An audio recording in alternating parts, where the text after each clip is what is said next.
So there's this pretty amazing story that I want to share with everybody that races here in Colorado. It goes clear back into the 50s, and it started with, in my world, with my family, Joe and Beverly Garone, my mother and father, who raced back in the 50s and 60s at local racetracks, Lakeside Speedway, Inglewood Speedway, CDR, Colorado Springs, even up into Wyoming, tracks I probably don't know about that are probably gone now.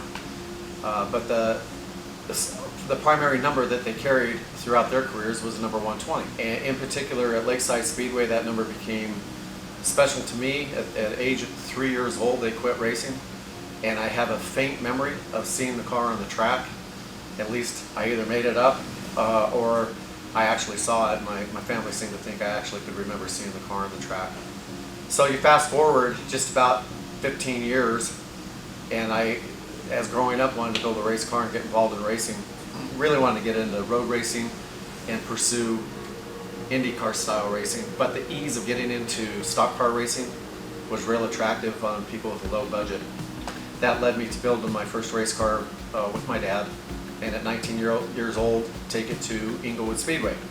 And of course it was yellow, canary yellow, with red number 120 on the side, which again was my mom and dad's number.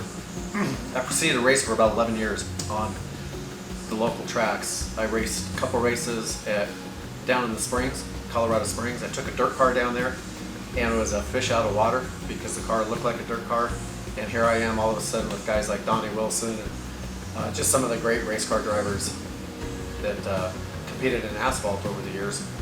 And I went back up and ran on dirt again, and then made my way over to asphalt one more time at Lakeside Speedway with number 120 several years later, and actually ran a full season out there. And that led into meeting Rick Corelli, and the two of us getting together, literally with me wrecking him at I-70 Speedway, and then telling him I wanted to come to work for him whenever the opportunity came up. And that led to me being his crew chief for 6 years, which ultimately launched me into the Cup Series through those relationships. So it's just a special story for me because, and I think it relates to a lot of local race car drivers and kids that are coming up and wanting to race and having this opportunity to get into weekly racing at a grassroots level and then pursue their careers however they want to go. They can pursue it to the top, end up in the Cup Series in stock cars, or they can just be happy racing every weekend and try and be a weekly champion, or just do it for fun. It's just a great series. So the whole story of the 120 comes full circle for me because growing up, through all the years, I remember going to the theaters to watch the Indianapolis 500 live because it wasn't televised for a lot of those years. And my dad would take me down to the theaters, and I remember getting STP stickers. It was just the coolest thing, and getting to watch the race in the theater. And the other race that was every year that my dad and my mom both would praise was Pikes Peak Hill Climb. And anybody that was anybody, or going to be somebody, ran at the hill climb, and they ran at Lakeside Speedway, in particular midget drivers, who a lot of them went on to Indianapolis to be Indianapolis style racers. So I grew up with that in my heritage. It was just something. It was Indianapolis 500 and Pikes Peak Hill Climb. I never got to go to the hill climb. Once I started racing in stock cars, every weekend for the rest of my life was covered up. I was repairing all the wrecks I had, which was weekly, and then getting back to the track because one of the goals was to never miss a race. That consumed my whole career just about. So for me to be able to carry the number 120 in an adaptive car with a driver like Rob Parsons to the mountain and make a competitive run up there carrying my family's number, it's just a special story.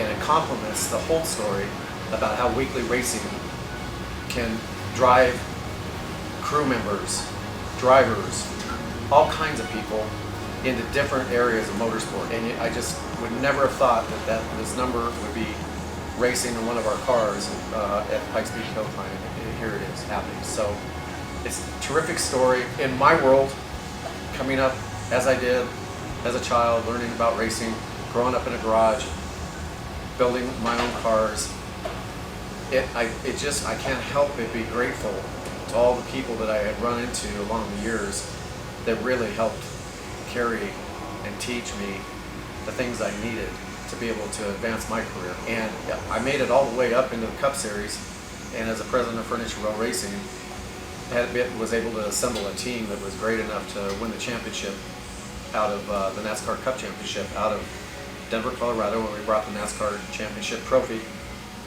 here to Colorado. And if you want to see it, it's up at the showroom at Furniture Row's stores on 58th, and you can go in and see the championship trophy. That's, for a racer, it's just incredible. But again, there's so many people that could do this. There is some great people here in Colorado that are great people right now.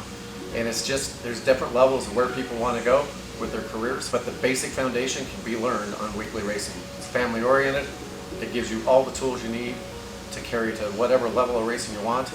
And if you have the desire and the craziness to push yourself and sacrifice, it'll carry you right to the top. And I just want to share that message, in particular the kids that are coming up in weekly racing. And if they find it in their heart, I guarantee there's a way to advance your career and go professional racing right out of weekly racing. So with that said, I just find it really special and close to my heart to share this message for those reasons, because I'm grateful for what I've learned from the people I've learned it from, and because we were able to win a championship, I can put an exclamation point on that and say, it works. I want to pass that on. That's what this is all about. So the story about the adaptive cars, the car that's going to run up Pikes Peak Hill Climb is an adaptive car. I have another one that is the first one that we built at the Furniture Row shops for Dr. Falci. He's a neurosurgeon at Craig Hospital, specifically works on spinal cord injuries, and he had a passion to put controls in the car that would allow either hand control driven race cars or a system that allows a quadriplegic to drive simply by moving their head and sucking and blowing, puffing on a vacuum tube for accelerator and brake. Turn your head left, steering turns left. You turn your head right, steering turns right. So we went ahead and built that car, and then after having to shut the Furniture Row team down, I decided to go ahead and just pursue this full time and try and put a program together to go across the country at the NASCAR tracks and provide this great experience before the teams got there to these wonderful people who have lost their freedom and who are mobility challenged. And we've done several of the events. Most of them have been covered on TV. If you go to the website, FalciMotorsports.com, you can see some of the footage about included in these events, and it'll touch your heart when you see the response that you see from somebody who lost their freedom of mobility and they get it back with an 850 horsepower car and can literally turn their head right and crash it. So they've got freedom to do what they want to do, and it's really great. But the purpose behind it is to bring an awareness to the problem for mobility challenged people, and also to provide a platform to try new technologies and advance these technologies to the highest level that they can, which may end up in consumer vehicles, different modes of transportation, wheelchairs, whatever technology can be developed can certainly be put into different means of mobility. And this car brings a lot of attention, the program brings attention to these issues, and we always are looking forward to raise money to put more back into the community. We're going to have an event coming up here in a couple weeks at Hot Rod Rock and Rumble here at Pikes Peak International Raceway, which is now the home of the Falci Adaptive cars. Right here at the facility, we'll have a burnout competition, and we've got 4 veterans for Mobility Challenge that are going to drive the car. They're going to do burnouts, and the crowd's going to select one finalist, and the finalists will get to go to a competition. So that's going to be really a lot of fun, and we'll probably go through a ton of tires. And fortunately, Goodyear came on board and has sponsored us, because I can tell you these cars burn the tires off in a matter of seconds. It's just it's crazy. It's a lot of fun. All the time that's going on, Rob's going to be up on the mountain preparing to run up make his run for to try and win his class for the hill climb. And again, you got to thank the sponsors that have come on board and supported this program. There's a few of them that have been there from the beginning, but just recently Auto Owners has come on board. Johnny Morris of Bass Pro Shops has always been a staple for us. And here locally in the Springs, SoCo Customs has come on board, and this is a special relationship because them being right here in the Springs and being a local company spending time at the speedway, spending time on the mountain, and working on local customers' cars.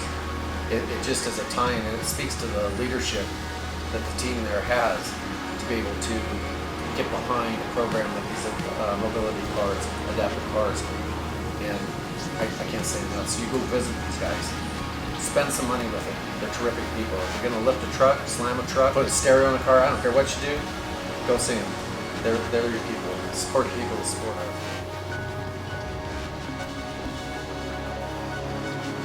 So my good friend Rob Parsons, who was injured in a motorcycle accident, as he tells the story to me, while he was in the hospital, he was already thinking of hand controls that he could get into a car and how to design them specific for him to use to be able to drift. He ended up designing and building these controls and building a drift car, and has been drifting across the country and really around the world. And we were fortunate enough to meet just over a year ago, and he really took to the adaptive car program that we have with the Cup cars, and he drove it along with Lawrence Green, another friend of ours from Texas, last year in the Hot Rod Rock and Rumble. They drag raced it, they did the burnouts in it.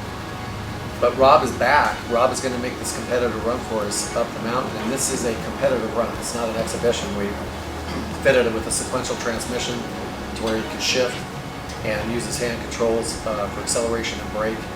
And we've been practicing a lot. Goodyear, as I said, has gotten behind us with some special tires, special meaning that they built them specifically for the weight of the car and for the usage that we're using to give maximum grip with the proper level of safety, which is really important. Testing's been going great. He's got a lot of confidence, and it's just really amazing and a pleasure to be working with this kid who's making a run that has not happened since 1988. He'll be the first paraplegic to race up the mountain competitively since 1988 as a single person in the car. So we're really excited about this. One of the great things about this opportunity that we have going up the mountain that I've seen and I really enjoy is the thrill of racing up the mountain and looking over the edges of the mountain and realizing that if things were to go bad, you're not just going to wreck like we do in NASCAR, but you're going to wreck in a much different way, but probably just as hard. And I'm very confident because of the years I've spent in NASCAR, the safety systems, and very refreshed and relieved working with the hill climb officials and how the focus that they have on safety. Rob has had to obviously do an egress, be able to show that if he's involved in an accident that he can get out of this car quick, unrestricted. And we specifically have worked together. He's got the proper seat in the car. We've got it fitted just right to where he can launch himself out of this car in the event that there is a moment where he's got to get out in a timely fashion. But it's refreshing to race in a series where the sanctioning body pays so much attention to safety, and yet without it, we wouldn't get these opportunities to do these great things like racing up a mountain that's got sheer cliffs off the side of it in certain areas, and it's just a thrill. It brings the best out of everybody.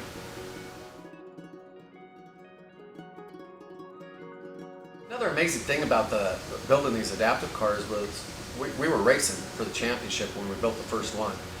And to be focused on winning a championship and winning races every weekend, to take the time out to build a specific car for the adaptive program was difficult to say the least. But we got through it. The guys at the shop did a great job. These cars are really beautiful the way they're put together.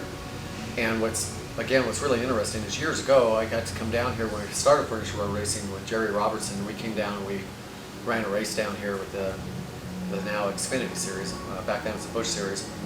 And then I came back with Martin Truex and to test the adaptive car, which was really surreal. So the first run the adaptive car was made with a Cup driver in it was right here at Pikes Peak International Raceway. And then you fast forward, take off, running NASCAR for 14 years, and then you find yourself back here at home in Colorado and back here at Pikes Peak where the adaptive cars are now housed. It's a real incredible story. There's so many pieces of this story that just link back to the great people here in Colorado and in this region. There's a large group of auto racing, a lot of fans out here and a lot of racers, and it kind of gets looked over at times. So it's a great place to come out here at Pikes Peak. One of the things we're doing now that I'm here full time is we're working on doing more events. It's not just sports here now. We're doing music events now. We've done our first 4 concerts, standalone concerts, earlier this year. We had 4 EDM concerts in a drive-in format, and they were very successful. The guys at Amplitude, Dominic and his crew produced it. We worked with the local authorities at El Paso, the county, to make sure we were within the COVID guidelines and make it safe for everybody. And it was just a lot of fun. And it speaks volumes to the people here at PPIR that put these events on. It's a great team that we've built here. Some people have been together here for quite a while, and it's going to continue to grow. I encourage you to keep abreast of what we're doing. Visit our social sites, ppir.com. You can see our schedules of upcoming events, and they're going to do nothing but grow, and we're going to enhance the facility as we move forward in the coming years. It's a great place to be in a beautiful area right at the base of Pikes Peak.